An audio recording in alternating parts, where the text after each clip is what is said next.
Welcome to Animal Uncovered, the podcast where we explore the most unbelievable life cycles in the natural world. From the moment life begins to the moment it ends, nothing is as simple as it seems. High above the world, where the air thins to almost nothing and the cold bites like something with teeth, there is a silence that feels older than language.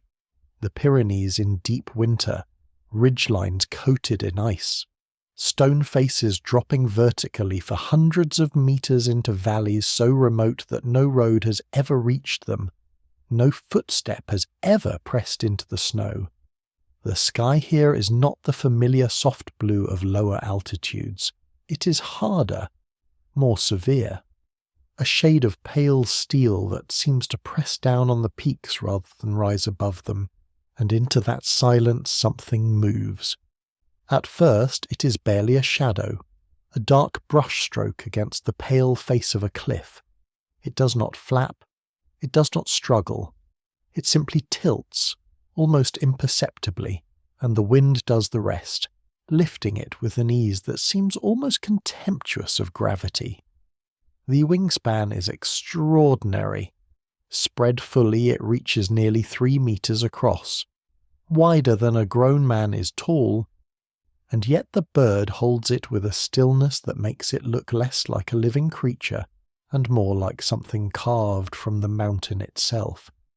It circles, once, twice, not hunting in any sense you would recognize. There is no scanning of the ground for movement, no rapid head turn tracking prey. It watches something specific, something already dead.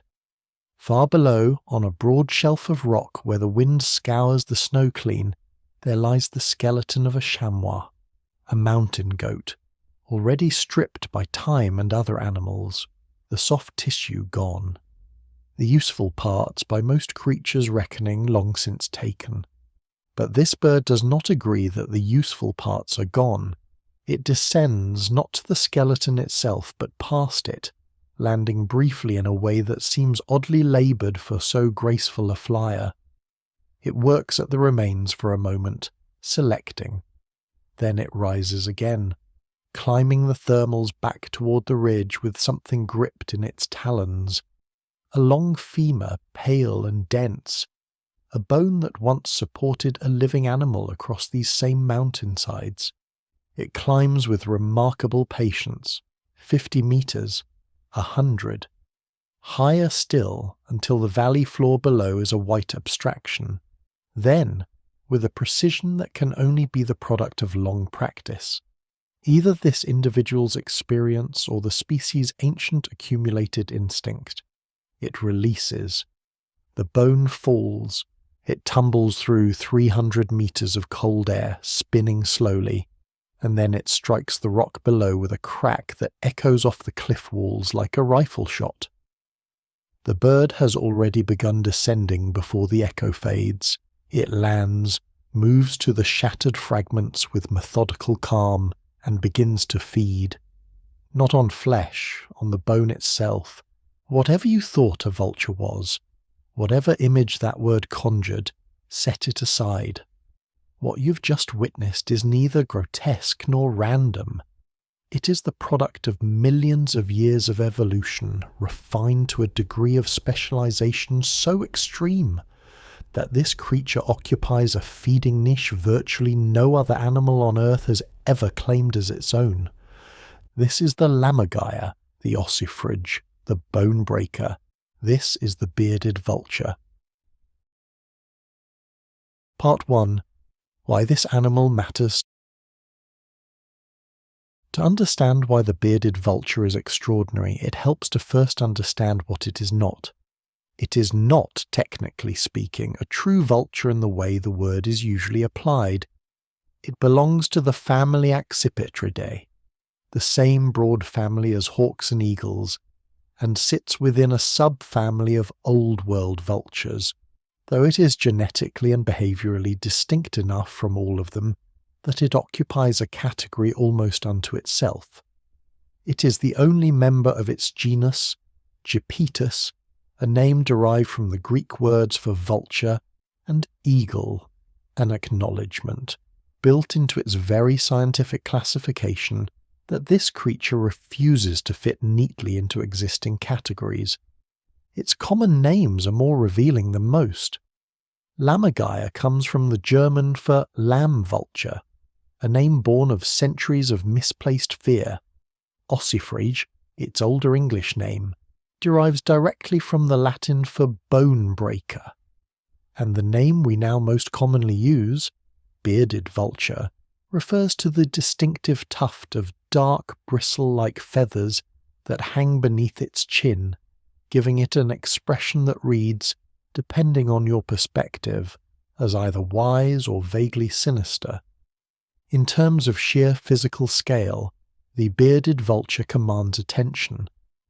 A fully grown adult can weigh between 5 and 7 kilograms, roughly the mass of a large house cat, though that weight supports a wingspan of up to 2 meters and 80 centimeters, making it one of the largest flying birds in Europe. In the air, this proportion creates something remarkable. A bird that appears vast, almost implausibly large, and yet moves with the fluid, effortless grace of something much lighter. But the physical scale, impressive as it is not what sets this animal apart from every other large bird on the planet. What sets it apart is what it eats. The diet of the bearded vulture is composed almost entirely of bone.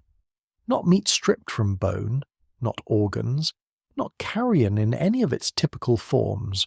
Bone. Raw, dense, mineralized bone, swallowed whole when small enough, or broken and consumed in fragments when not. Across the various studies conducted on this species, estimates for the proportion of bone in a bearded vulture's diet consistently range from 70 to 90%. No other vertebrate animal on Earth comes close to this level of dependence on osseous material as a primary food source. This is not a quirk or an occasional behavior. It is the foundation of the animal's entire existence. Its anatomy, its behavior, its role in its ecosystem, and its entire evolutionary history. Understanding the bearded vulture means understanding how and why a living creature came to eat what everything else throws away. There is also the matter of its reputation. For most of recorded human history, the bearded vulture was feared and despised in roughly equal measure. Its enormous size, its association with death and bones, and the sheer strangeness of its habits made it easy to cast as something threatening. Across the mountain communities of Europe, Asia and Africa where it historically lived, it was accused of carrying off lambs, hence Lammergeier. It was accused of attacking young children. There are ancient accounts of it targeting the elderly and the ill. For centuries, farmers shot it, trapped it, and poisoned it with the full conviction that they were defending their livestock and families from a predator of real and serious danger. Almost none of it was true. The bearded vulture is an obligate scavenger. It does not hunt. It does not kill. It feeds on the dead, and specifically on the parts of the dead that no other animal has bothered to eat. The lamb it was accused of stealing was already dead. The child it was said to have threatened was, in almost every documented case, the product of folklore rather than verified incident. But myths die slowly in mountain communities, and this one cost the bearded vulture enormously. The question that sits at the heart of this story, the question that the animal's entire life cycle answers in one long, astonishing arc, is this. How does a creature come to be so completely, so irrevocably committed to a single extraordinary thing? Part 2. Evolution and Origins. The vultures of the Old World, Europe, Asia and Africa, share a common evolutionary heritage, though they are not closely related to the New World vultures of the Americas, which represent a separate convergent evolution of the scavenging lifestyle. The Old World vultures evolve within the raptor lineage, and over tens of millions of years, various branches of that lineage began to specialize in feeding on the dead rather than the living. It is a logical strategy when you consider the mathematics of large animal ecosystems. In any landscape populated by substantial herbivores, antelope, wild horses, bison, early bovids, the quantity of organic material represented by a single carcass is enormous, and the competition for it from active predators is fierce but brief. A lion makes a kill, feeds, and moves on. Hyenas, jackals, and smaller scavengers clean up what remains. But there is always a residue. Bones. Bones are difficult. They are dense, mineralized, and in their intact form nutritionally locked away. Wolves can crack some bones. Hyenas, with their extraordinary jaw muscles, can crack more. But no creature can consume large mammal bones systematically, consistently, and in quantity, except, it turns out, one bird. The bearded vulture's divergence from the broader vulture lineage appears to have been driven by exactly this opportunity.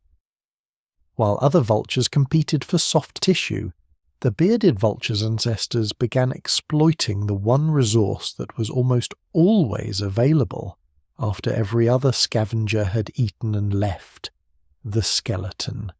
This divergence likely became most pronounced during the Pleistocene, the epoch of ice ages spanning roughly the last 2.5 million years, when massive megafauna roamed across Eurasia and Africa. Mammoths, cave bears, giant deer with antler spans of 3 meters, woolly rhinoceroses. The skeletons these animals left behind would have represented an almost incomprehensible quantity of bone. For a lineage already edging toward bone consumption, this would have been extraordinary selective pressure toward greater and greater specialization. The result is the animal we have today, a species so thoroughly adapted to its niche that virtually every aspect of its biology is shaped by the demands of finding, transporting, breaking, and digesting bone. The bearded vulture's range today spans an enormous arc across the Old World, from the Pyrenees Mountains on the French-Spanish border, across the Alps of Switzerland, Austria, and Italy, through the Caucasus Mountains between Europe and Asia, and then eastward across the vast sweep of the Himalayas, from Afghanistan through Tibet and Nepal. It is found in the highlands of Ethiopia, across parts of East Africa, and in the mountains of southern Africa, particularly the Drakensberg Range in Lesotho. Wherever large mountains exist and large mammals roam, the bearded vulture has historically found a place. What all these locations share is altitude, exposed rocky terrain, and the presence of other large animals whose bones can be exploited. The bearded vulture is, in every sense, a mountain specialist. Not because mountains are inherently good for birds, but because the combination of thermal air currents, rocky breaking surfaces, and the remains of large ungulates creates the exact set of conditions this animal requires. Part 3. The life cycle. Phase 1. Birth and the first days of life. The bearded vulture begins its life in one of the most inhospitable nurseries in the natural world. Nest sites are chosen with a specific and unwavering set of criteria. Steep cliff faces, typically between 1,500 and 4,000 meters in altitude, with an overhang or cave recess large enough to shelter both the nest and the sitting adult from wind, rain, and snow. These are not casual locations. A suitable nest site represents a precious resource, rare, dependable, and reusable. and bearded vultures return to the same sites year after year. Some nests are known to have been in continuous or near-continuous use for decades, the accumulated debris of generations of occupation, building up into structures of considerable size. The nest itself is a substantial construction of sticks and branches, lined internally with wool, fur, animal skin, and other soft materials gathered from carcasses encountered over the course of a year. Building and maintaining this nest is a year-round occupation for the pair that owns it, particularly in the weeks leading up to egg-laying. Egg-laying typically occurs in midwinter. In the northern hemisphere, this means January or February, which seems counterintuitive. Midwinter in alpine environments is severe. Temperatures fall to extreme lows. Snowfall is at its heaviest. Wind speeds at these altitudes can be brutal. Why choose the harshest possible time of year to lay an egg? The answer lies in the length of time required to raise a bearded vulture chick to independence. From egg to fledging takes approximately 5 months.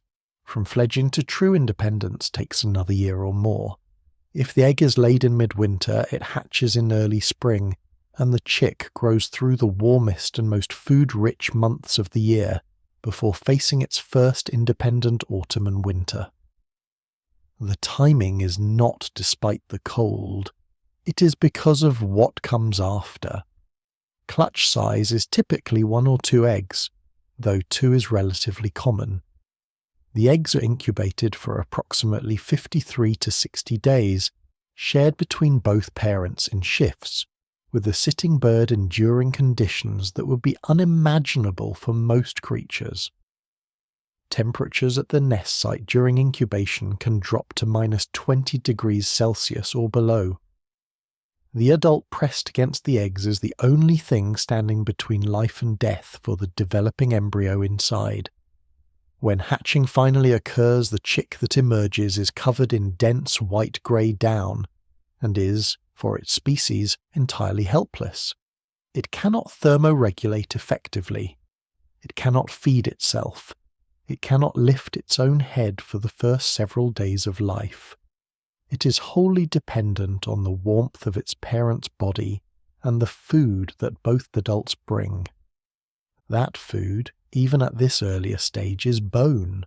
Specifically, small fragments of pre-digested bone material and bone marrow delivered to the chick by the adults who've already processed it. This is not unusual among birds. Many raptors deliver partially processed food to very young chicks, but the specific nature of the material is telling. From the very first days of its life, the bearded vulture chick is being habituated to bone. Phase 2. Sibling competition and the cruelty of scarcity. When 2 eggs are laid and both hatch, the nest becomes the stage for one of the more unsettling dramas in the natural world. Bearded vulture chicks are asynchronous hatchers.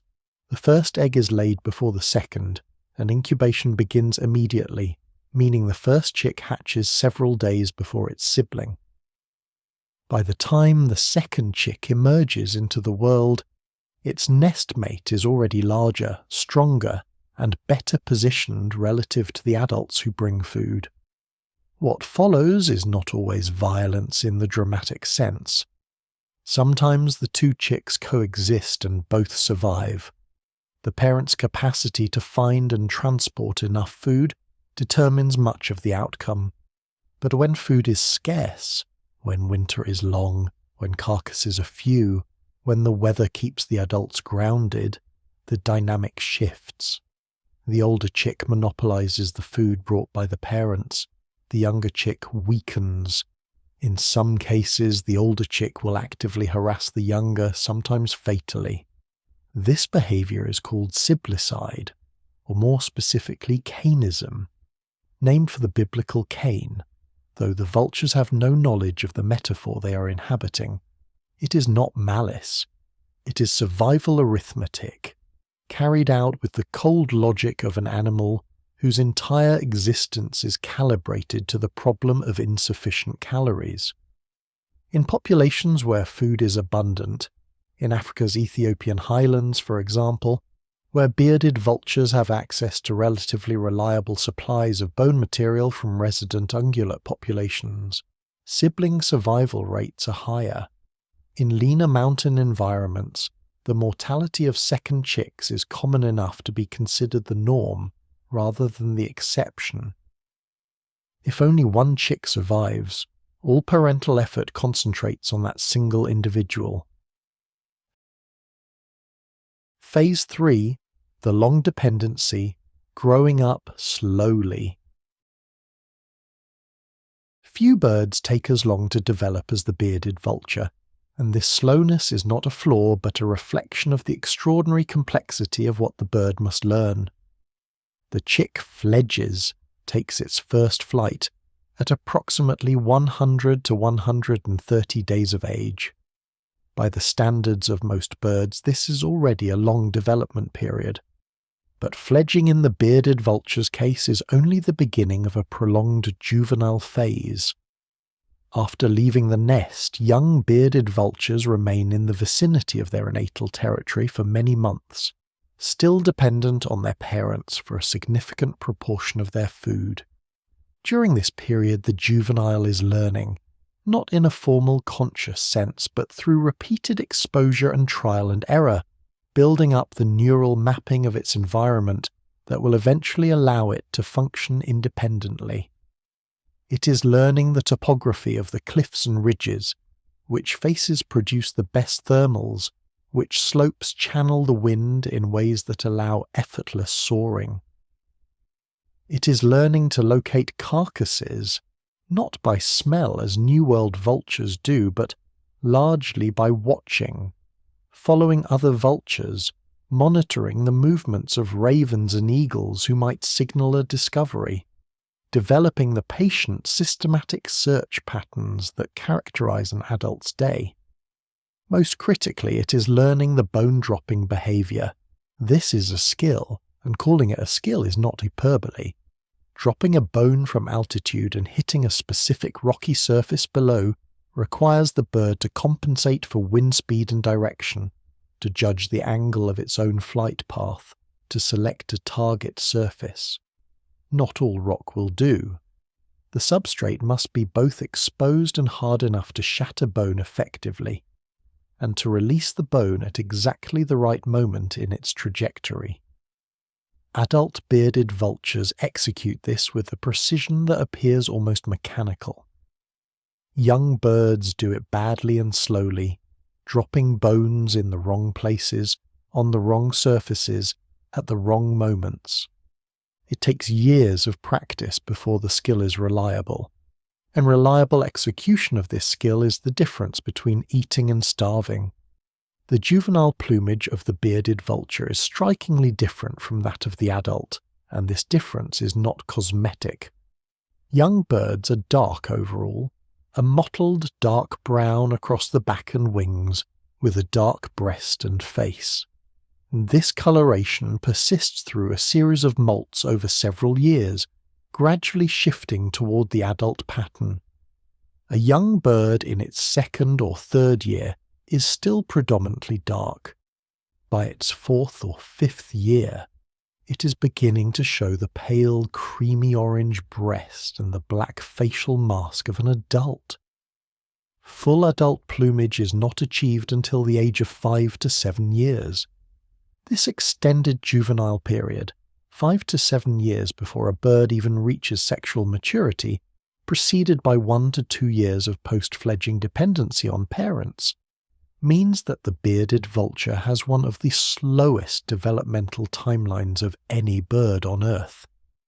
It is a strategy that has parallels in other long-lived, cognitively complex animals. Great apes, elephants, and the larger cetaceans all share this pattern of slow development combined with high longevity and low reproductive output. Phase 4. The sub-adult years. Between leaving its parents' territory and establishing a territory of its own, a young bearded vulture enters what might be called a period of wandering. These subadult birds, 5, 6 years old, but not yet ready or able to claim a breeding territory, move through the landscape in a mode quite different from their future settled existence. They range widely, sometimes covering vast distances, crossing mountain ranges and national borders with no sense of political geography. Young birds from the Pyrenees have been tracked moving into the Alps, Alpine birds have appeared in the Caucasus, African birds have wandered north. The dispersal of young birds is one mechanism by which genetic diversity is maintained across what might otherwise become isolated populations, a natural flow of individuals linking geographically separate breeding groups. During these wandering years, a young bird is also establishing something critical. It's feeding knowledge. The more terrain it covers, the more carcass sites it encounters, the more varied the bone types and sizes and compositions it works with. It is building experience, and experience in a species this specialized is not merely useful, it is survival critical. Competition for feeding rights is relatively low compared to other scavengers, because the bone specialist diet means the bearded vulture is not competing directly for the same resource as griffon vultures, eagles, or ravens. But establishing position at a carcass against other bearded vultures does require assertion, and younger, less experienced birds are regularly displaced by adults at prime sites. Phase 5. Pair bonding and the decision to breed. The moment a bearded vulture begins to invest seriously in a territory, and a mate marks the beginning of the most consequential phase of its adult life. Pair bonds in this species are formed through a process that is slow, deliberate, and heavily invested. The courtship behavior of bearded vultures involves extended mutual aerial display, paired birds soaring together, sometimes for hours, performing synchronized flight maneuvers over the proposed nest site. They call to each other in voices that carry surprising distances against the mountain wind.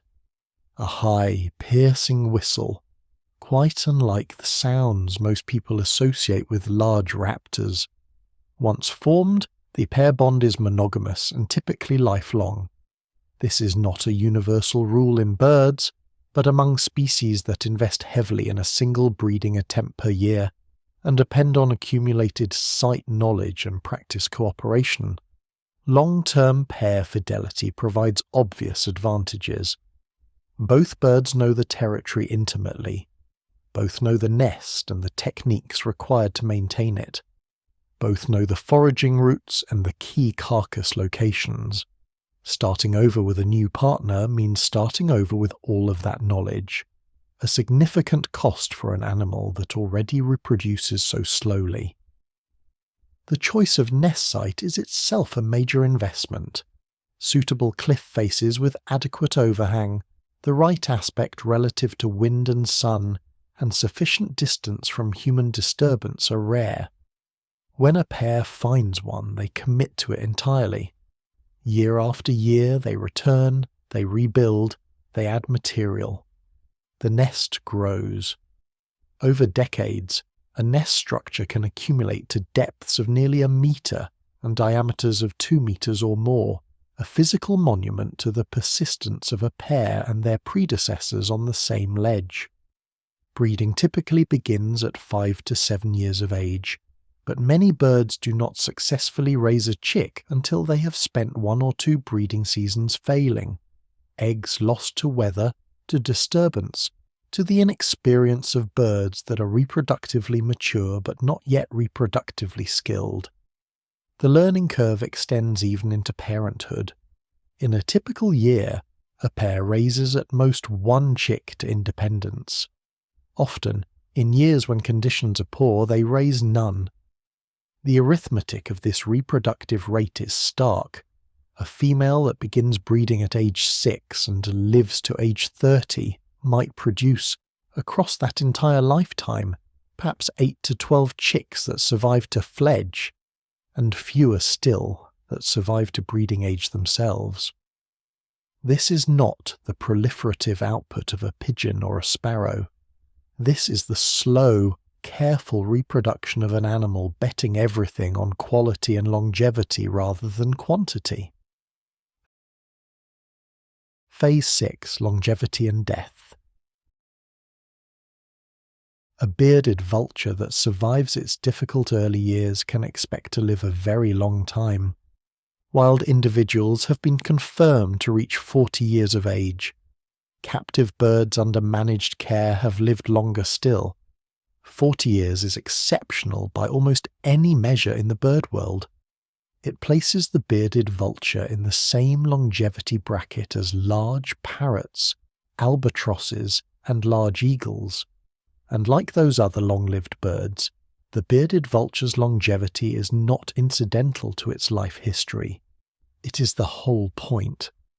When you reproduce slowly, when each chick requires enormous investment, when learning the skills of survival takes years rather than weeks, then longevity becomes the primary asset.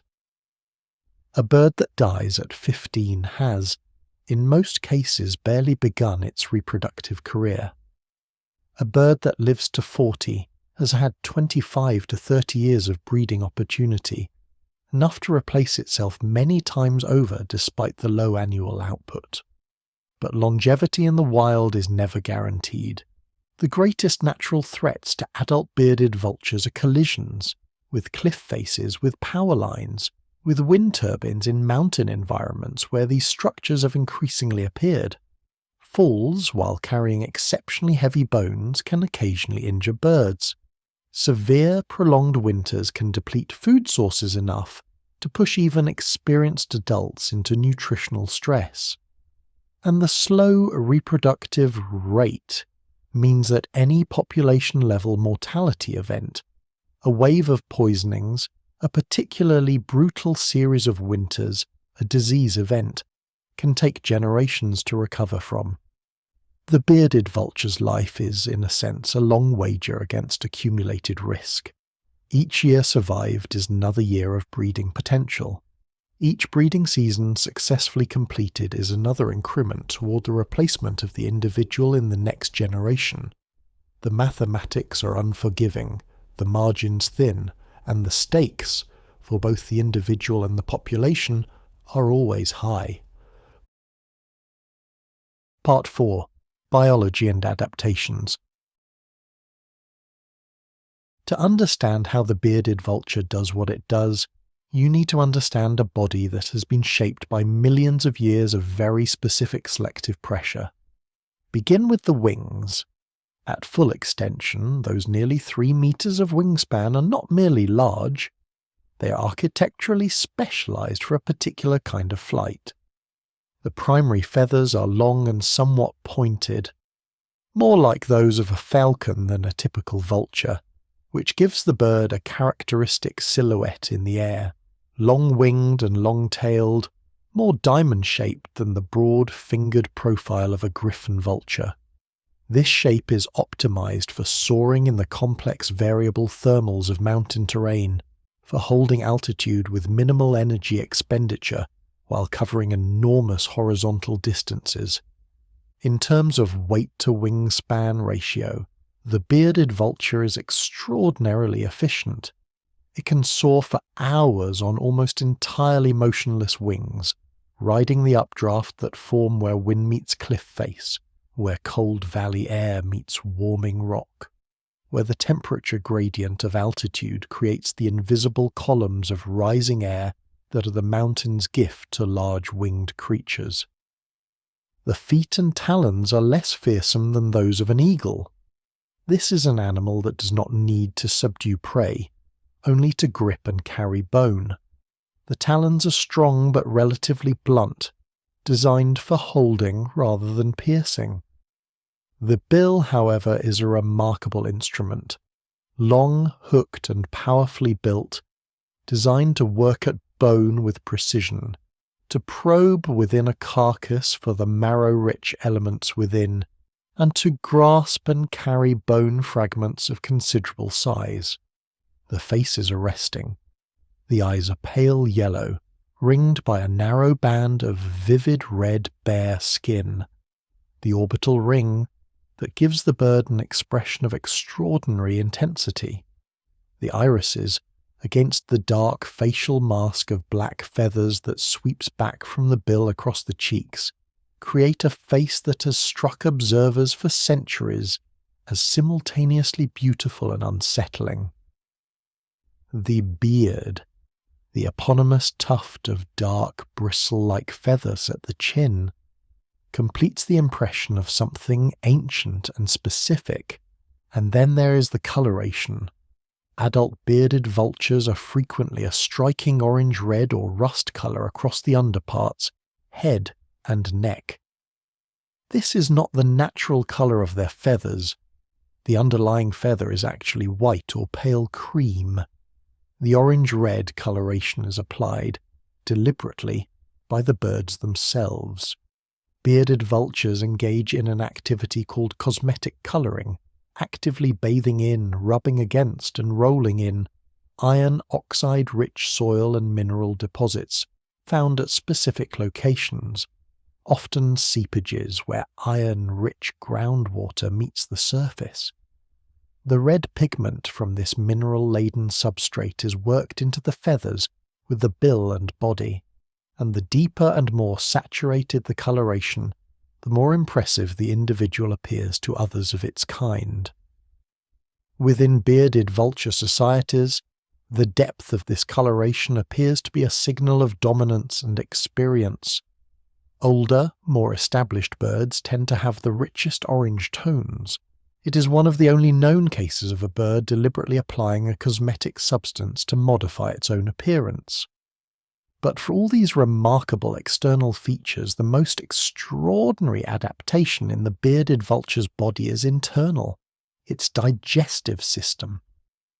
The stomach of the bearded vulture is among the most acidic known in any vertebrate animal. The pH of its gastric acid is estimated at around 1, comparable to concentrated battery acid, and significantly more acidic than the human stomach, which typically operates at a pH of 1.5 to 3.5. At pH 1, dense cortical bone, the outer hard layer of mammal long bones, can be completely dissolved within 24 hours of ingestion. This is not a metabolic trick or a partial adaptation. This is a comprehensive, specialized, full-commitment digestive system built around the premise that bone is food. The stomach is not merely capable of tolerating bone fragments without damage. It is actively designed to destroy them, to break down the mineral and protein matrix of osseous material and extract the nutrients within. And those nutrients are substantial. Bone marrow, the fatty, nutrient-rich tissue within the cavity of long bones, is exceptionally energy-dense. Long bones, even after the marrow is exposed and consumed, contain calcium, phosphorus, and protein in the structural matrix itself. For an animal whose stomach can unlock all of it, a large femur is not a leftover. It is a complete meal. The bone-dropping behavior, flying high and releasing bones onto specific rock surfaces, is the mechanism by which the bird gains access to marrow and breaks large bones into pieces small enough to swallow. Adult birds show clear preferences for specific dropping sites, returning to the same rock surfaces repeatedly, which gradually become littered with bone fragments. These locations are sometimes called ossuaries, bone repositories, though they are more accurately described as anvils, stone tools deployed by the bird's own behavior. A single large long bone may require multiple drops before it shatters sufficiently. The bird retrieves and redrops with a patience that is remarkable to observe, and once the bone is broken, the bird can swallow fragments of considerable size. Pieces up to 30 centimeters long have been documented going down whole, the bird tilting its head back and working the fragment down its throat with a muscular serpentine effort. In the stomach, the acid does the rest, The final extraordinary element of the bearded vulture's feeding ecology is the behaviour of bone selection itself. The bird does not simply grab whatever bones are present at a carcass. It shows strong preferences. Long bones from large ungulates are preferred because they contain the most marrow. It shows preferences for bone size relative to its own capacity. A bird will not repeatedly attempt to carry a bone too large for it to transport effectively, and it shows knowledge of appropriate dropping sites that suggest spatial memory operating over distances of many kilometres. All of this, to the acid stomach, the dropping behaviour, the spatial memory, the site fidelity, the patient trial and error, constitutes a feeding system of remarkable sophistication. It is not instinct alone. It is instinct scaffolded by learning, by experience, by what amounts to a body of knowledge accumulated across years of practice. The bearded vulture is, in every meaningful sense, a skilled specialist. Part 5. Ecosystem Role. In every mountain ecosystem where the bearded vulture lives, it occupies a position in the sequence of scavenging that is entirely its own. When a large animal dies in alpine terrain, a chamois that has fallen from a cliff, an ibex that has succumbed to winter starvation, a red deer that has died of injury or disease, the process of consumption follows a predictable order. Foxes and ravens arrive first, taking what they can from accessible soft tissue. Then the larger scavengers move in, golden eagles, which take a surprising amount of carrion alongside their active hunting, griffon vultures, if they are present, which descend in numbers and strip the carcass of soft tissue with extraordinary efficiency. Within a matter of days, in most cases, the soft tissue is gone. The griffon vultures depart, the eagles move on, the ravens scatter. What remains is the skeleton. Bones, cartilage, dried ligament. Almost nothing else will touch it. This is where the bearded vulture arrives. Not first, not in competition, but last, and not by accident. The bearded vulture has effectively opted out of the entire competition for soft tissue, a competition it would almost certainly lose against griffon vultures in numbers and against eagles in aggression. Instead, it has claimed the resource that requires no competition at all, because no other animal wants it. The ecosystem service this provides is significant and underappreciated. Bone decomposes extremely slowly. A large mammal skeleton, left without any scavenger capable of processing it, can persist in a landscape for years, even decades. The calcium and phosphorus locked within it is unavailable to the soil, to plants, to the organisms that depend on mineral cycling. The bearded vulture converts this persistent organic material back into bioavailable form, into feces rich in calcium phosphate, deposited across the landscape as the bird ranges over its enormous home territory. In high mountain environments where soils are thin and nutrient poor and the rate of organic decomposition is slowed by cold, this contribution to nutrient cycling is particularly meaningful. The bearded vulture, in consuming bone and redistributing its mineral content, is performing a function that no other organism in its ecosystem performs. There is also no meaningful trophic competition with other scavengers, which is itself ecologically useful. Griffon vultures and bearded vultures can coexist in the same landscape, feeding from the same carcass at different times on different components, without the kind of direct competition that would require one species to displace the other. In an ecological community, this kind of functional complementarity, where species partition resources rather than compete for identical ones, is a marker of a stable, well-structured system. The bearded vulture, then, is not merely an interesting animal. It is a functional piece of the mountain ecosystem, filling a role that, without it, would simply go unfilled. Part 6. Human Connection and Conservation. Humanity and the bearded vulture have had a long and almost entirely antagonistic relationship, and the full weight of that history is only now beginning to be understood. The fear of the bird was ancient and widespread. In the Alps, in the Pyrenees, in the Caucasus, and the highlands of Ethiopia, local communities maintained for centuries that the lammergeier, the lamb vulture, was an active predator of livestock. Farmers reported losses of sheep and goats attributed to the bird. Some accounts went further, claiming that the bearded vulture had carried off young children. These stories circulated widely, were reported in newspapers, repeated in natural history writings, and embedded deeply in rural culture across its range. The accuracy of these claims was almost never examined critically. The bird was enormous. It was associated with death and bones, and it was seen near carcasses, which, given that carcasses were often the remains of animals that had died from other causes, was entirely consistent with its role as a scavenger. But the association was enough. In the logic of a farming community protecting its livelihood, a bird that large, circling above dead livestock, was indistinguishable from a bird that had killed them. The response was systematic and relentless. Bearded vultures were shot wherever they were encountered. Carcasses were laced with poison, strychnine, later other compounds, and left where vultures would find them.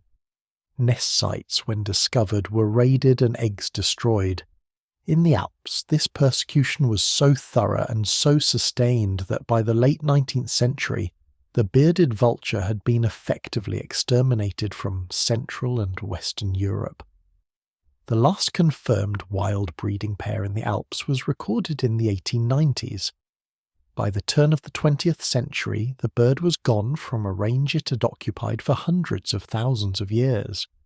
Across its range in Asia and Africa, the situation was better but not good.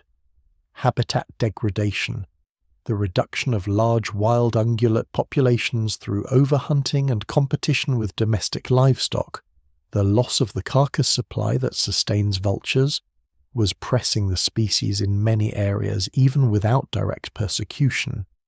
In parts of the Himalayas and the Caucasus, population declines continued through the 20th century. The recognition that the bearded vulture was in genuine trouble came gradually, as it usually does with species whose declines are slow and whose ranges are remote. But by the 1970s and 1980s, the evidence was clear enough to prompt action. In 1986, one of the most ambitious bird reintroduction programs ever attempted in Europe was launched in the Alps.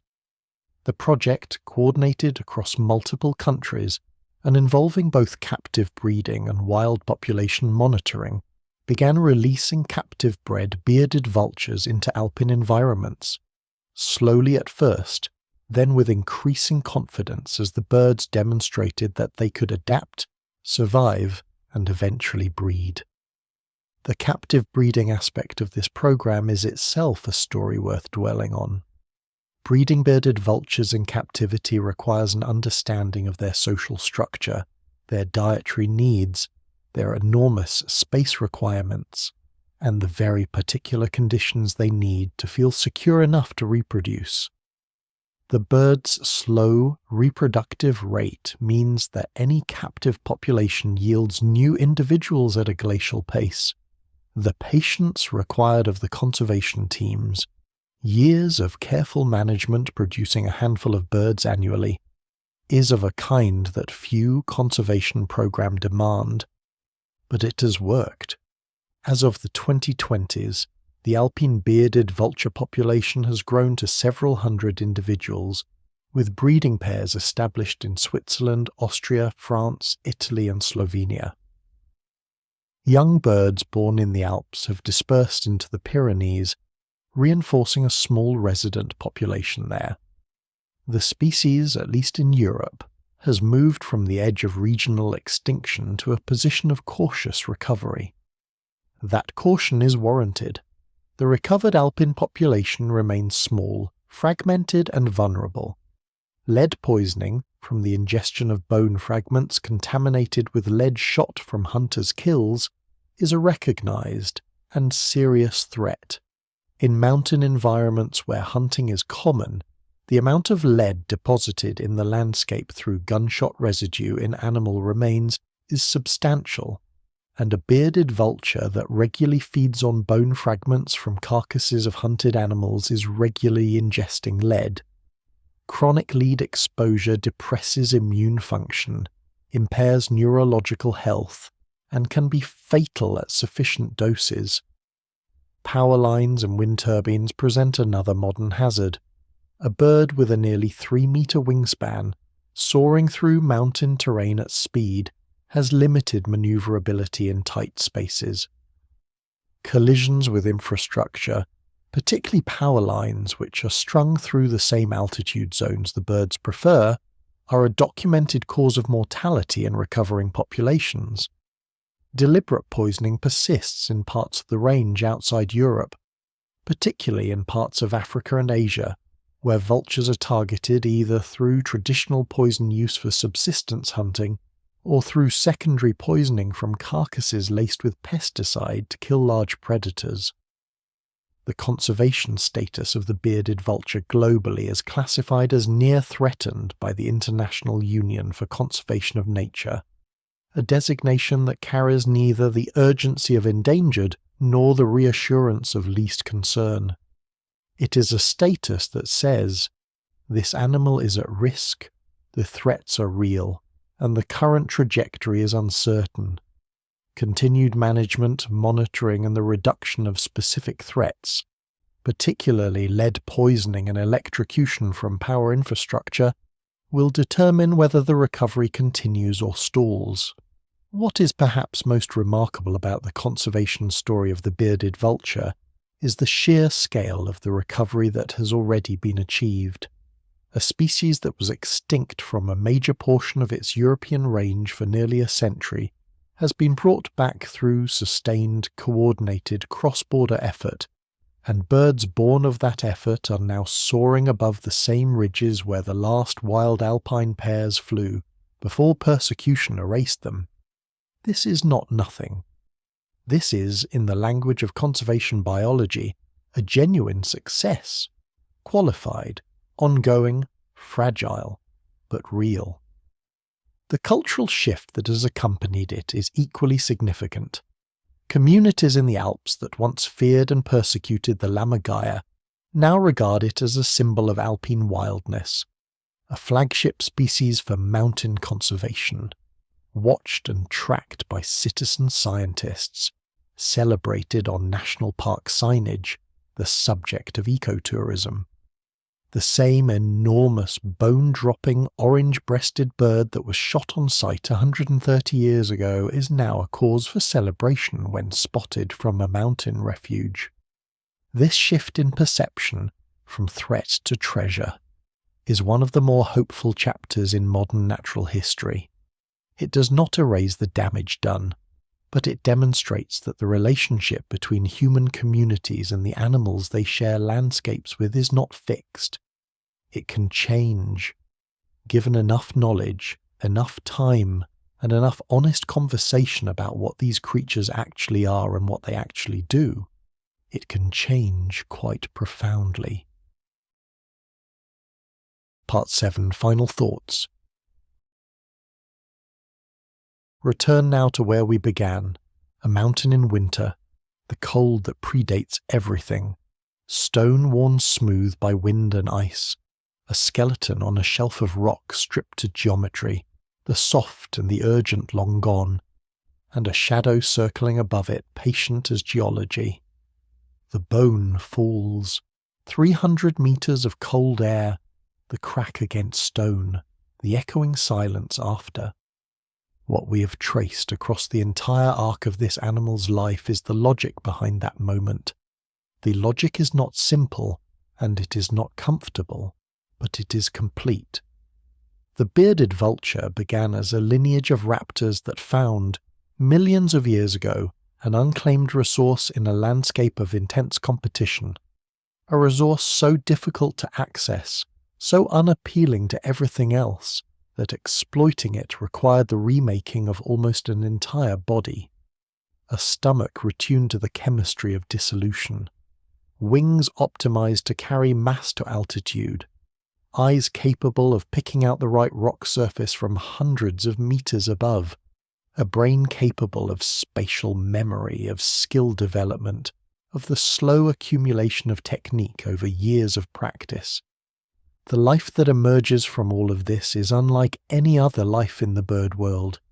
It begins on a cliff face in winter, in a nest built over decades, in a family defined by the most extreme scarcity and the most extreme commitment. The chick that survives its early weeks faces a childhood measured not in weeks but in years, a slow, demanding education in one of the most technically demanding foraging strategies in the natural world.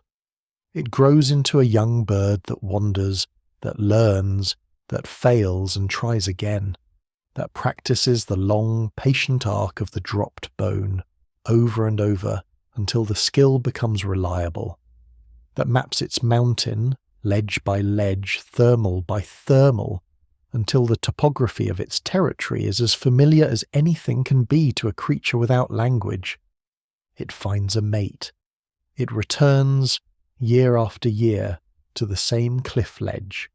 It sits on eggs in temperatures that would kill most animals. It raises, across a lifetime measured in decades, a small number of young that will repeat the same long arc. And when it dies, and it will die, everything dies, 40 years or less against the indifferent sky. The calcium it has redistributed, the bones it has processed, the nutrient cycling it has enabled across countless mountain kilometers, all of that persists. The ecosystem is slightly different for its presence. The mountain is slightly richer. There is something worth sitting with in that final image. We live in a world that tends to celebrate the dramatic, the predatory, the violent eruption of life asserting itself against death. The lion's kill, the wolf's chase, the hawk's stoop. These are the images that fill our imaginations when we think of wild nature. But the bearded vulture asks us to consider a different kind of power, the power of absolute specialization, the power of patience, the power of finding, in what everyone else has discarded, something worth an entire life's work. There are bones on every mountainside in the world. Most of them lie there for years, slowly dissolving in the rain, their minerals inaccessible, their substance locked away. And somewhere above them, if we are fortunate, a dark shape banks silently against the pale winter sky, tilting, selecting, descending, and the mountain continues its slow, ancient work. Nothing is wasted. Nothing, if something with wings and 3 millennia of evolutionary memory has anything to say about it, is ever truly wasted. If you enjoyed this episode of Animal Uncovered, following the podcast is the best way to support the show. And if there's an animal you want us to uncover next, leave a review or comment and let us know. Until next time.